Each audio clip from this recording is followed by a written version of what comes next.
মহিলাদের রাস্তায় নেমে কোনো প্রকার রাজনীতি ওনারা করতে পারবেন না আছে রাজনৈতিকভাবে।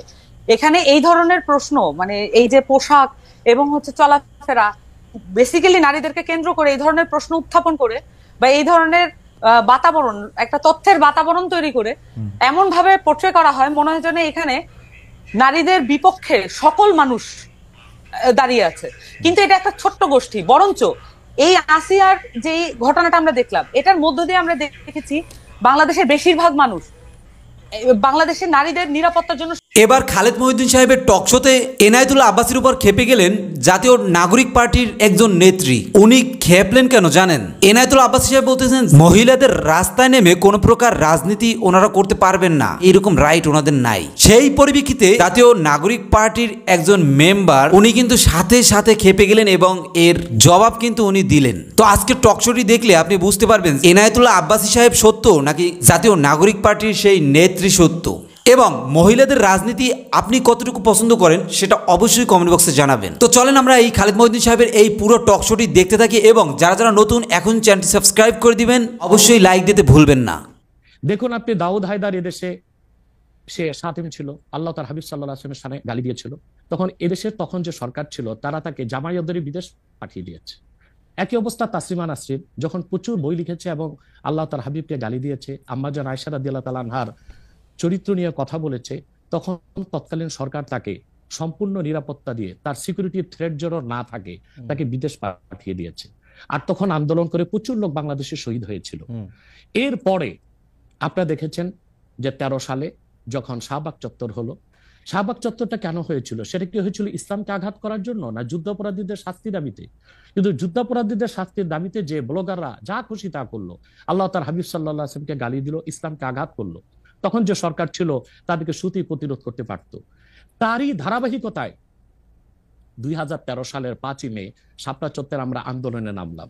সবাই ছিল সহনশীল, শিথিল পন্থা একটা আন্দোলন হয়েছিল, কিন্তু কি যে জেনোসাইড বা গণহত্যাটা করা হয়েছে আমি তো উপস্থিত ছিলাম সেখানে, আমি তো প্রত্যক্ষ সাক্ষী। তো এভাবে আমাদের ট্যাক্সে আমাদের ভ্যাটে অধিক সংখ্যক জনগণের ম্যান্ডেট নিয়ে সরকার আপনি কিন্তু আমার প্রশ্নটা আমি জানি না, মানে আমি এই প্রশ্নটা বুঝাইতে পারতেছি কিনা। দিচ্ছি বুঝাইতে পারছি। আচ্ছা জি স্যার, বলেন। সাতেমদেরকে সরকার পৃষ্ঠপোষকতা দিবে, কোনো শাস্তি নির্ধারণ করবে না, তখন তো আমরা আমাদের আইনকে হাতে তুলে নিতেই হবে, আমাদের তো আর করার কিছু থাকে না। স্যার এই আইনকে যে হাতে তুলে নিবেন এই জনটাকে আপনি কোনো বিচার কি তার বিচার করবেন? কারণ আমরা ইসলামিক স্কলারদের কাছেই শুনছি যে তার বিচারকরা তার বিচার করবেন, বিচার করার পরে তার এটার মধ্যে এটা হবে, কিন্তু আপনি বলছেন আইন আপনি হাতে তুলে নেবেন। সেইটা মানে আমি আমি আমি প্রশ্নটা কি করে করবো ডক্টর আব্বাস, আমি জানি না, মানে এইটার জন্য আপনি যে ফিটেস্ট লোক এটা আপনি কিভাবে জানেন, মানে এবং আর কে আসেন এরকম?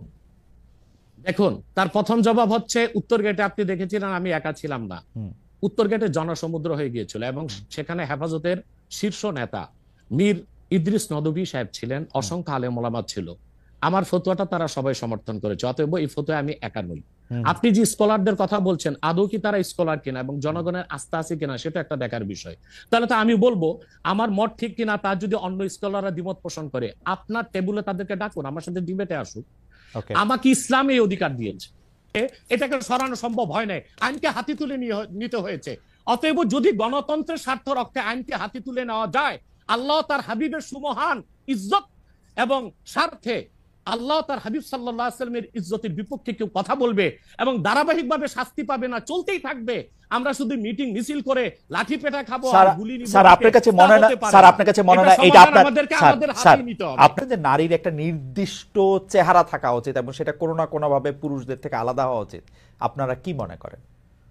দেখুন এখানে আমি যেটা বলেছিলাম প্রথমে, বিভাজিত করার যে প্রক্রিয়া আছে রাজনৈতিকভাবে, এখানে এই ধরনের প্রশ্ন মানে এই যে পোশাক এবং চলাফেরা বেসিক্যালি নারীদেরকে কেন্দ্র করে এই ধরনের প্রশ্ন উত্থাপন করে বা এই ধরনের বাতাবরণ একটা তথ্যের বাতাবরণ তৈরি করে এমন ভাবে পোট্রে করা হয় মনে হয় যেন এখানে নারীদের বিপক্ষে সকল মানুষ দাঁড়িয়ে আছে, কিন্তু এটা একটা ছোট্ট গোষ্ঠী। বরঞ্চ এই আসিয়ার যে ঘটনাটা আমরা দেখলাম এটার মধ্য দিয়ে আমরা দেখেছি বাংলাদেশের বেশিরভাগ মানুষ বাংলাদেশের নারীদের নিরাপত্তার জন্য শঙ্কিত, বাংলাদেশের নিরাপত্তার জন্য, বাংলাদেশের নারীদের নিরাপত্তার জন্য সামাজিক বলয় কিভাবে তৈরি করতে হবে সেটার জন্য তারা কাজ করতে উদ্গ্রীব। আমরা বারবারই এই জায়গাগুলো দেখি, কিন্তু এই জায়গাগুলো আমরা একনলেজ না করে আমরা বরঞ্চ যেটা দেখি যে যেভাবে আসলে বিভাজিত করা যাবে সেই বক্তব্যগুলো আমরা বারবার এখানে তুলে আনা হয়। এবং তাতে সামান্তা, আমি আসলে বিভাজনের জায়গাটা যাইতেই চাচ্ছিলাম না, সেই জন্য আমি আপনাকে প্রশ্নটা যেটা করতে চাচ্ছি সেটা হচ্ছে যে জাতীয় নাগরিক পার্টি এইটা মনে করে কিনা আমি কোনো বিভাজনের মধ্যে, আমি অনেক ধরনের প্রেসক্রিপশন দেখতে পাচ্ছি, কিন্তু প্রেসক্রিপশন এমন আসতেছে যে ধর্ষণ হইতো না যদি না সে একটা মাহারাম রেনে চলাফেরা করতো, ধর্ষণ হইতো না যদি না তার একটা পোশাক ঠিক থাকতো, ও এখানে এই দুষ্টামি করতেছে, সিগারেট খাইতেছে, তারা মারা ঠিক আছে। আমি বলতেছি হচ্ছে এই জায়গা থেকে জাতীয় নাগরিক পার্টির কি অবস্থাটা কি সেটা আমি বুঝতে চাইতেছি। খালেদ ভাই, একটা রাজনৈতিক পার্টি কখনোই এই ধরনের একটি বিষয়ে মন্তব্য করে না, তাদের মন্তব্য হয় ওভারঅল জনগোষ্ঠী কেন্দ্রিক। আমরা যখন নারীদের পোশাক আশাক কি হবে, পুরুষদের পোশাক আশাক কি হবে, শিশুদের পোশাক আশাক কি হবে, সবকিছুর জন্য যদি প্রয়োজন বোধ করি আমরা জাতিগতভাবে, তাহলে আমাদের জন্য বোর্ড গঠন করে দেওয়া হোক, রাষ্ট্রীয়ভাবে সেটা পৃষ্ঠপোষকতা দেওয়া হোক। আমরা তো এটা এইভাবে আর্গুমেন্ট করার বিষয় না, পার্টিগতভাবে আমরা মনে করি দায়িত্বশীল ভাবে যে কোনো বিষয়ের আর্গুমেন্ট যদি হয় দায়িত্বশীল ভাবে করা উচিত। এবং সেখানে আমার ব্যক্তিগত মতামত আমি কারো উপর চাপিয়ে দিতে পারি না। যারা এই বক্তব্যগুলো টুকরো টাকরা ভাবে দিচ্ছেন তারা বেশিরভাগই তাদের পার্সোনাল ফেসবুক অ্যাকাউন্ট ব্যবহার করে সেগুলো দিচ্ছেন। আমরা আমাদের জায়গা থেকে মনে করি যদি কোনো কিছুর বিষয়ে জাতীয় ঐক্যমত প্রয়োজন হয়, এটা শুধু পলিটিক্যাল ইস্যু হতে হবে নট নেসেসারিলি। যদি পোশাকের বিষয়ে আসেন, ধরেন যে পুরুষের পোশাক কি হবে, নারীদের পোশাক কি হবে, শিশুদের পোশাক কি হবে, এই বিষয়ে আমাদের একটি ন্যাশনাল কনসেনসাস আমরা ডেভেলপ করতে চাই, তাহলে এটা রাষ্ট্রীয় পর্যায় থেকে উদ্যোগ নেওয়া হোক। সেখানে অ্যানথ্রোপোলজিস্ট থেকে শুরু করে বায়োলজিস্ট এবং হচ্ছে যারা পোশাক ডিজাইনার আছে এবং যারা হচ্ছে আরো যারা গবেষক আছেন সকলকে ইনক্লুড করা হোক। আসেন আমরা আলাপ করি মানুষ পোশাক আশাক পরবে। সামান্তা, ব্যর্থতাটা মনে আমারই, আসলে আমি প্রশ্নটা বুঝতে পারতেছি না। আমি জানতে চাইতেছি জাতীয় নাগরিক পার্টির চোখে নারী আর পুরুষ দুইটা আলাদা অস্তিত্ব কিনা। ওকে, এটা একটা খুব গুরুত্বপূর্ণ কোশ্চেন।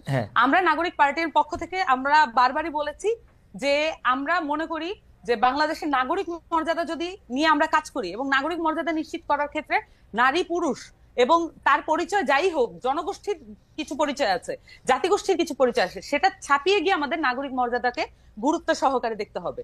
যদিও এখন এমন বাস্তবতা আছে, আমরা মনে করি যে এখানে নারী সেল, নারী উইং এটা করে যে ধরনের বিভাজন, এখনো এটার মধ্যে দিয়েও কিন্তু কিছুটা বিভাজন হয়, কিন্তু এখনো সেই বাস্তবতা আছে বাংলাদেশে, এখনো সেই বাস্তবতা আছে, নারীদের সেই ফিল্ডের বাস্তবতা আছে। এখন আমাদেরকে এই জায়গাগুলো অ্যাড্রেস করার জন্য কিছু স্পেশালাইজ উইং প্রয়োজন হয়, কিছু স্পেশালাইজ জায়গা প্রয়োজন হয়। আমরা যেটা বিশ্বাস করি যে আমাদের নাগরিক কমিটির পক্ষ থেকে যে আমরা এমন একটা বাংলাদেশ চাই যেখানে আমাদেরকে 25% উইমেন বা 33% উইমেন রাখতে হবে, এটা আমাদেরকে জোরপূর্বক আর বলতে না হোক। যে কোনো লিস্ট করার সময়, যে কোনো নিয়োগের লিস্ট, নারী ও পুরুষ, জাতীয় নাগরিক পার্টির চোখে নারী ও পুরুষ সমান কিনা? নারী ও পুরুষ শুধু সমান না, এখানে নাগরিক মর্যাদার আন্ডারে, আমি বারবার বলছি, এখানে ওয়ার্ল্ড যদি আপনি পলিটিক্যাল সায়েন্সের জায়গা থেকে দেখেন, তাহলে যদি আপনি মডার্ন স্টেট হিসেবে বাংলাদেশকে রিপ্রেজেন্ট করতে চান, তাহলে যদি মডার্ন স্টেটের, আমি নাগরিক পার্টির আমি বাংলাদেশ হিসেবে কি করতে চাই না চাই সেটা আমি চাই না, জাতীয় নাগরিক পার্টি কি চায় সেটা বলেন। আমি একদমই বলছি নারী পুরুষ সমান। যদি আপনি মডার্ন স্টেট হিসেবে যদি দেখতে চান এবং সেই সাথে মডার্ন স্টেটের আইডিয়া অনুযায়ী সিটিজেনকে যেভাবে দেখতে চান, সেভাবে নাগরিক পার্টি আসলে নারী পুরুষ বলেন এবং যত রকমের নাগরিক আছে সকলকে একই আমব্রেলা নিচে বিচার করবে এবং কারো নাগরিক মর্যাদা কোনোভাবে যদি ভুলুণ্ঠিত হয় সেটার বিপক্ষে নাগরিক পার্টি দাঁড়াবে। এবং সেই ক্ষেত্রে নারী আর পুরুষের মধ্যে কোনো বিভেদ আপনারা দেখছেন না জাতীয় নাগরিক পার্টি? আমি বলেছি এখানে বাস্তবতা আছে, আমি বারবার বলেছি এখানে বাস্তবতা আছে। এখনো আমার কি মনে হয় যে 2025 সালে সামান্তা 2025